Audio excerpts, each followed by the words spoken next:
Hello दोस्तों। आपकी दोस्त आ गई है फिर से आपके लिए सिंहासन बत्तीसी की 8वीं कहानी लेकर। तो चलिए बिना किसी देरी के शुरू करते हैं आज की कहानी। इस बार जब राजा भोज ने सिंहासन पर बैठना चाहा तो सिंहासन से पुष्पवती पुतली निकली और उन्होंने राजा विक्रमादित्य की एक कहानी बताई। राजा विक्रमादित्य अद्भुत कला पारखी थे। उन्हें श्रेष्ठ कलाकृतियों से अपने महल को सजाने का बहुत शौक था। वे कलाकृतियों का मूल्य आंक कर बेचने वाले को मुंह मांगा दाम देते थे। एक दिन वे अपने दरबारियों के बीच बैठे थे कि किसी ने खबर दी कि एक आदमी काठ का घोड़ा बेचना चाहता है। राजा ने देखना चाहा कि उस काठ के घोड़े की विशेषता क्या है। नौकर के साथ वह आदमी दरबार में आया। अपने साथ वह ऐसा काठ का घोड़ा लाया जिसकी कारीगरी देखते बनती थी। एकदम जीवित मालूम पड़ता था। बहुत गौर से देखने पर ही पता चलता था कि वह लकड़ी का है। विक्रम ने उस आदमी से घोड़े की विशेषता के बारे में पूछा। उस आदमी ने जवाब दिया कि वह घोड़ा अति तीव्र गति से जल, थल और आकाश तीनों में चल सकता है।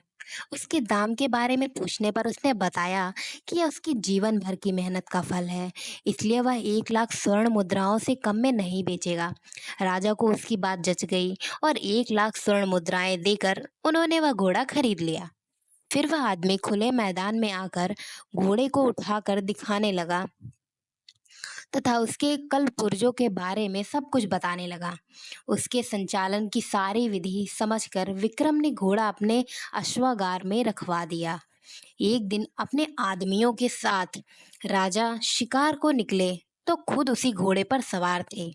कल पुर्जों को दबाने पर उसकी तेजी इतनी बढ़ गई कि राजा को मजा आ गया। वे भूल ही गए कि आखेट के लिए वह अकेले नहीं गए थे, अपनी टोली से बिछड़कर बहुत दूर आ गए हैं। उन्होंने उसे हवा में उड़ाने के लिए दूसरे कलपुर्जों को दबाया।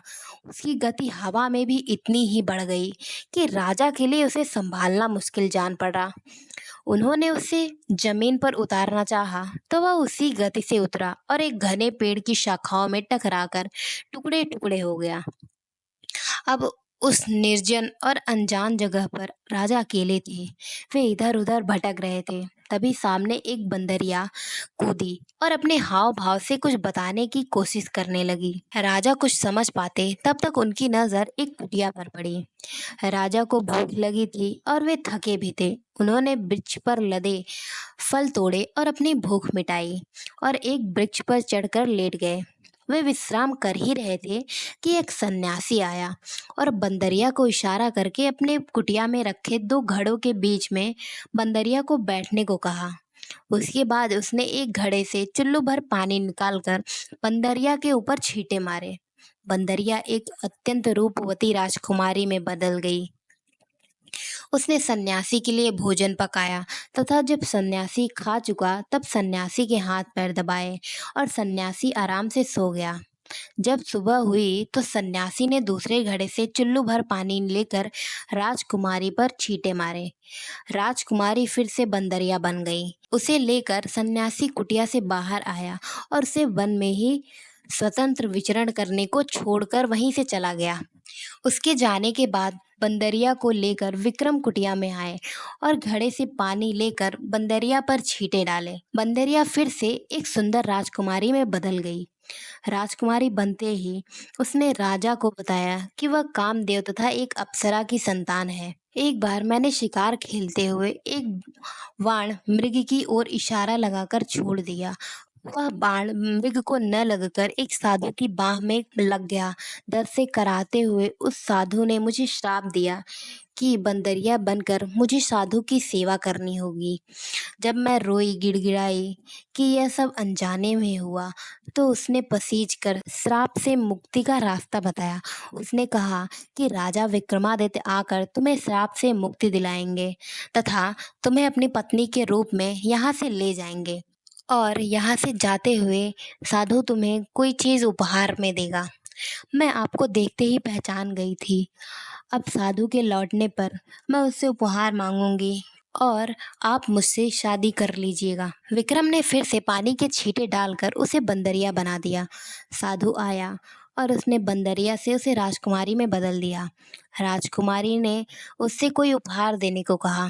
उससे हवा में हाथ लहराया तो उसके हाथ में खिला हुआ एक कमल आ गया। उसने कहा कि यह कमल हर दिन तुम्हें एक रत्न देगा। साधु ने यह भी कहा कि उसे पता है राजा विक्रमादित्य उसकी जिंदगी में आ पहुंचे हैं, इसलिए वह राजकुमारी को बाकी की जिंदगी सुखपूर्वक व्यतीत करने का आशीर्वाद देता है। साधु ने उसके बाद राजकुमारी को अपनी कुटिया से सहर्ष विदा किया। राजकुमारी अब पूरी तरह श्राप मुक्त हो गई। विक्रम ने तब दोनों बेताल को स्मरण किया, जो उन दोनों को नगर के सीमा पर पहुंचाकर गायब हो गए। नगर में जब उन्होंने प्रवेश किया तो एक बच्चा कमल के पुष्प को प्राप्त करने को मचल उठा। विक्रम ने वह कमल का फूल बच्चे को तुरंत देकर संतुष्ट किया। फिर महल पहुंचकर राजकाज देखने लगे। कुछ दिनों बाद उनके पास एक गरीब आदमी को पकड़कर लाया गया। उसे बहुमूल्य रत्न बेचने के आरोप में बंदी बनाया गया था। राजा के पूछने पर उसने बताया कि उसके बच्चे को किसी ने एक खिला कमल दिया था। उसी कमल से यह रत्न उसे प्राप्त हुआ है। विक्रम ने सिपाहियों को बिना कारण किसी की ईमानदारी पर शक करने के लिए डांटा तथा वह सारे रत्न अच्छे मूल्य पर स्वयं खरीद लिए। वह आदमी राजा को दुआएं देता हुआ संतुष्ट होकर दरबार से विदा हो गया। तो दोस्तों, इतनी कहानी सुनाकर पुष्पवती फिर से गायब हो गई और राजा भोज इस बार भी सिंहासन पर नहीं बैठ पाए। तो ये रही हमारी आज की कहानी। अगर आपको यह कहानी अच्छी लगी तो वीडियो को लाइक करें और हमारे चैनल को ज़रूर सब्सक्राइब करें। मैं आपसे फिर से मिलूंगी नई कहानी के साथ। तब तक के लिए आप अपना ध्यान रखें और बाय बाय।